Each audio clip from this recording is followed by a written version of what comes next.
Le tourisme et l'artisanat et les produits du terroir sont des créneaux très importants pour le développement de nos arrière-pays, pour la création des activités génératrices de revenus pour toute cette population de notre monde rural.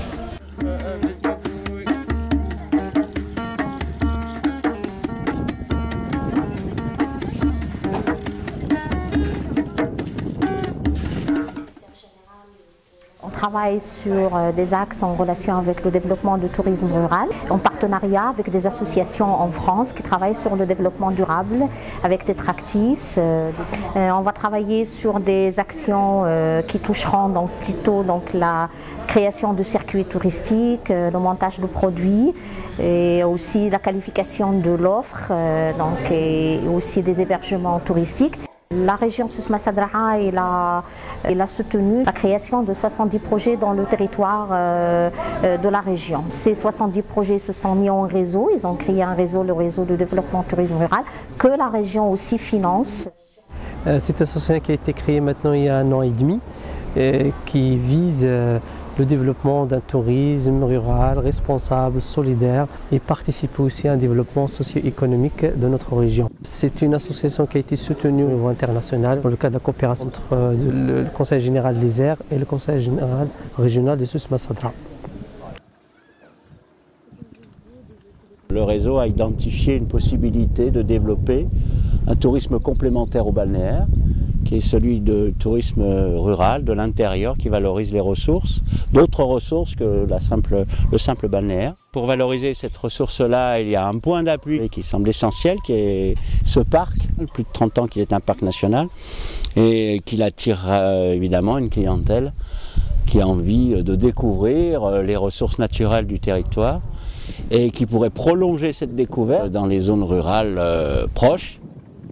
Le parc national de Souss Massa Draha est très intéressant. Je dis pour moi, c'est un point qui est très stratégique, qui est très important pour nous, pour le tourisme rural.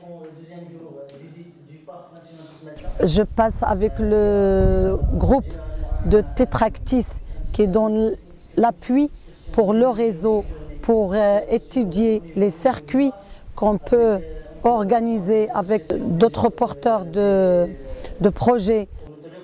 Notre association regroupe tout d'abord les hébergements touristiques dans notre région, en milieu rural, mais aussi des associations professionnelles, de gîteurs, de restaurateurs, toutes les autres activités touristiques en milieu rural, les pays d'accueil touristique.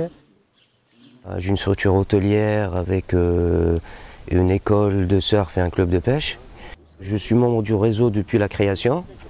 Mais personnellement, moi, ça m'a permis de connaître d'autres hôteliers dans d'autres régions. Et déjà rien que de faire leur connaissance, ça nous a permis de travailler ensemble et de s'échanger les clients. Donc j'ai trouvé le résultat excellent parce qu'on est tous complémentaires. Mon projet, c'est Maison d'hôtes à Zagora, sud Maroc. Et ça fait 3 ans que j'ai lancé mon entreprise personnelle.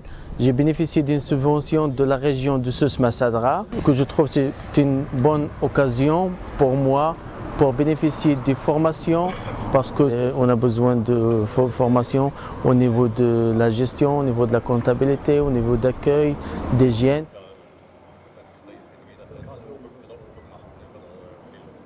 Lorsqu'on parle du tourisme rural, c'est un triangle. C'est tout d'abord le développement du tourisme en générant des revenus, mais c'est l'implication surtout de la population locale, de l'habitant. C'est le plus important, c'est la préservation de l'équilibre naturel. C'est le maintien de l'écosystème. Il n'y a pas que le tourisme balnéaire à Agadir, il y a aussi le tourisme rural. Le tourisme rural aujourd'hui, c'est l'avenir. C'est l'avenir du pays.